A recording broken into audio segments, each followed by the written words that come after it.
Salam sejahtera Malaysia, denyut nadi suara rakyat bergema di channel ini. Jangan lupa tekan butang subscribe, like dan share. Malaysia kita punya, cintai Malaysiaku, kita jaga kita.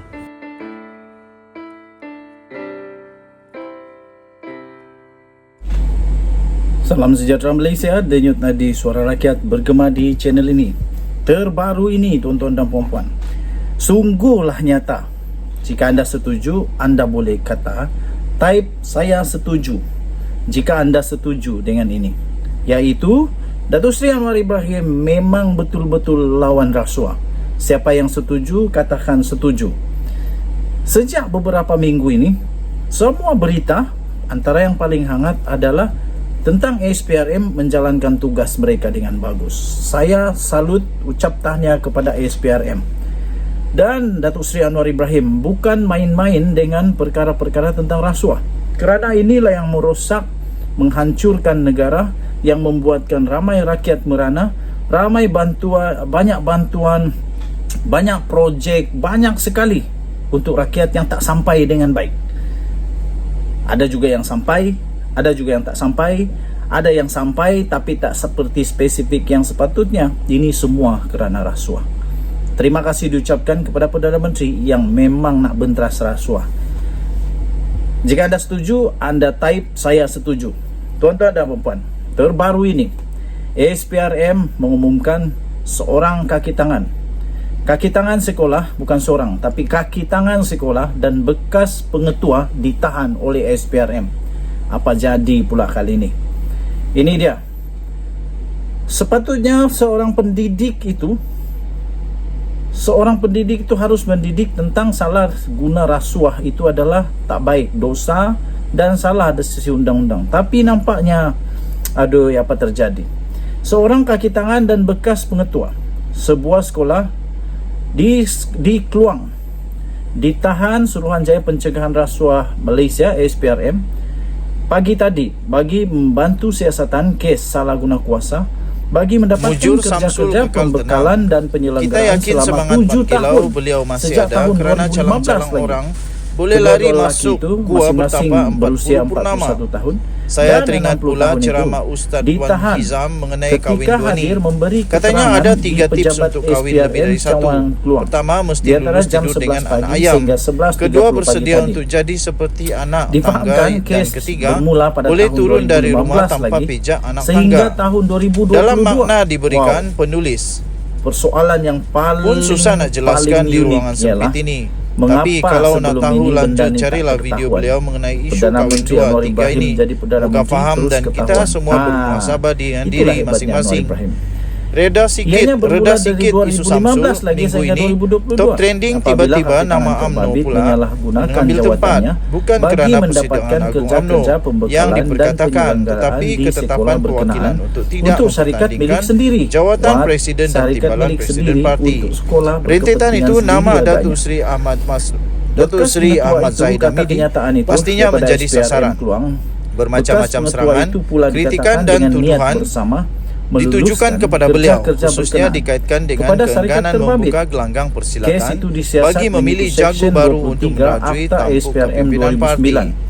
Menurut Apapun SPRM yang Kluang dalam diperkatakan, satu penulis kenyataan percaya pada hari Samsul ini, dan Zahid mempunyai naratif kedua tersendiri suspek itu bagaimanapun dalam membuat sudah keputusan dilepaskan dan dengan menyatakan jaminan pendirian. SPRM selepas Umpama keterangan keindahan mereka bulan dirakamkan. purnama, Sementara hadirnya itu, tidak pengarah sekelip SPRM mata. Johor iaitu Dan Datuk Yunadi Azmi Suara Alias Rakyat ketika bergema di dihubungi channel ini. telah Jangan lupa mengesahkan untuk tekan penahanan butang terbabit subscribe, dan like dan memaklumkan share. kes itu disiasat di bawah Seksyen Majulah sukan untuk 23 negara. Akta SPRM tahun Kamun Harimau 2009. Melaya. Kalahkan semuanya. Ini satu yang Majulah mengejutkan. sukan untuk Sabah. Satu yang mengejutkan pada pendapat saya. Kenapa? Kerana sejak Datuk Seri Anwar Ibrahim jadi Perdana Menteri, timbul kes-kes begini ditahan oleh SPRM. Dan banyak kes begini. Tahniahlah diucapkan kerana dapat menjalankan tugas yang lebih baik. Apapun, mungkin pada waktu Perdana Menteri sebelum ini jadi Perdana Menteri, kes ini sedang disiasat. Tapi ketika Anwar Ibrahim jadi Perdana Menteri, kes ini sudah selesai disiasat dan telah pun dibuat penahanan. Tahniah diucapkan kepada penguatkuasa ini. Denyut nadi suara rakyat bergema di channel ini. Kita jumpa lagi. Bye-bye. Salam sejahtera Malaysia. Ini kalilah Ini kalilah makin pening kepala. Perdana Menteri dulu, Muhyiddin Yassin, dan Perdana Menteri sebelumnya mesti pening kepala lagi. Kerana ada satu lagi yang baru saja diterbitkan pukul pagi tadi 16 Januari. Baru sebentar tadi Perdana Menteri Datuk Seri Anwar Ibrahim sekali lagi mendedahkan perkara yang amat dahsyat berkenaan dengan penyelewengan, keterlanjuran, kecurangan wang yang terdapat dijumpai di dalam banyak fail di Kementerian Kewangan. Sebelum saya teruskan, saya ingin ucapkan bilion terima kasih kepada semua yang sudah tekan butang subscribe, like dan share. Bagi yang belum, saya mohon untuk tekanlah butang subscribe, like, share dan komen. Dan bagi anda yang ingin join member, dipersilakan, saya alu-alukan kerana kita akan mulai memberikan penghargaan berupa souvenir, merchandise daripada The Twin TV. Okey, pegawai dan kaki tangan awam perlu menegur sebarang keputusan yang dibuat oleh menteri, termasuklah Perdana Menteri jika ia didapati melanggar peraturan. Inilah mentaliti Anwar Ibrahim yang best. Berani ditegur, berani dikritik, tapi kamu jangan fitnah.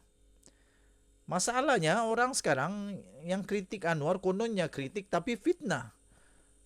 Bila Anwar Ibrahim buat tindakan saman di mahkamah dan sebagainya, timbul pula suara kata Anwar Ibrahim ni Perdana Menteri saman. Bukan, tapi kamu yang minta saman.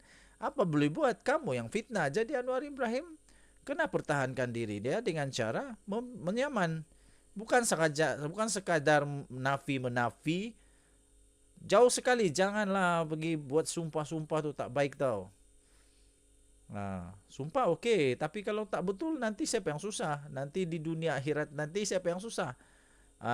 Jadi Perdana Menteri Malaysia sekarang ni, Datuk Seri Anwar Ibrahim, sangat bagus kerana beliau menerima kritikan dengan baik. Sehingga dia pun berkata, kalau ada masalah, ada keputusan yang tak betul, itu harus ditegur, termasuklah Perdana Menteri. Perdana Menteri Datuk Seri Anwar Ibrahim berkata, pegawai yang melaksanakan arahan yang mengandungi apa saja yang disifatkan sebagai keterlanjuran tidak boleh dipersalahkan. Berikutan ia diminitkan oleh menteri menyebabkan mereka mematuhinya. Katanya, saya tekankan penguatkuasaan. Apa yang saya pelajari terutama di Kementerian Kewangan, melihat banyak fail, banyak keterlanjuran, kata Datuk Seri Anwar Ibrahim. Wow, sudahlah banyak keterlanjuran, banyak fail lagi. Aduh, pening kepala lah. Tambah Anwar Ibrahim nak salahkan pegawai kalau minit daripada menteri, apatah lagi Perdana Menteri, dia patuh. Tetapi saya sudah beri arahan jelas kalau ada minit daripada Perdana Menteri sendiri pun, kalau dianggap melanggar peraturan dan undang-undang, sekurang-kurangnya saya dimaklumkan terlebih dahulu. Apalagi kalau dalam kalangan pegawai di pejabat saya, pejabat timbalan Perdana Menteri dan pejabat menteri, katanya ketika beliau berucap pada perhimpunan bulanan Jabatan Perdana Menteri di Dataran Putrajaya hari ini. Yang turut hadir bersama adalah Tan Sri Muhammad Zuki Ali dan timbalan Perdana Menteri, Datuk Seri Fadilah Yusof. Pada masa yang sama, Anwar berkata, langkah pertama yang diambilnya apabila menjadi Perdana Menteri ialah dengan mengarah semua menterinya melantik ketua setiausaha sulit dan setiausaha sulit kanan. Dalam kalangan pegawai takbir dan diplomatik, berbeza dengan abalan sebelum ini. Beliau berkata, ia supaya akan ada penyelarasan yang baik. Tapi saya nak tekankan, ia hanya berhasil kalau ada kerjasama penuh daripada rakan-rakan menteri, katanya lagi. Itulah. Datuk Seri Anwar Ibrahim mengakui bahawa beliau sudah menjumpai banyak keterlanjuran di dalam banyak fail di dalam kementerian. Ini amat membimbangkan. Nasib baiklah Datuk Seri Anwar Ibrahim jadi Perdana Menteri. Kalau bukan Datuk Seri Anwar Ibrahim Perdana Menteri, kita tak tahulah apa jadi lagi selepas ini. Kita tak tahulah makin baikkah, tapi rasanya makin baik kot. Sudah menang kan? Jadi syukurlah kerana Datuk Seri Anwar Ibrahim dapat jadi Perdana Menteri. Sekurang-kurangnya rakyat tahu apa keadaan sebenar. Apa keadaan sebenar di fail-fail itu. Denyut nadi, Suara rakyat bergema di channel ini. Malaysia kita punya, kita jaga sama-sama. Cintai Malaysia aku, kita jaga kita. Jangan lupa tekan butang subscribe, like dan share. Bye-bye.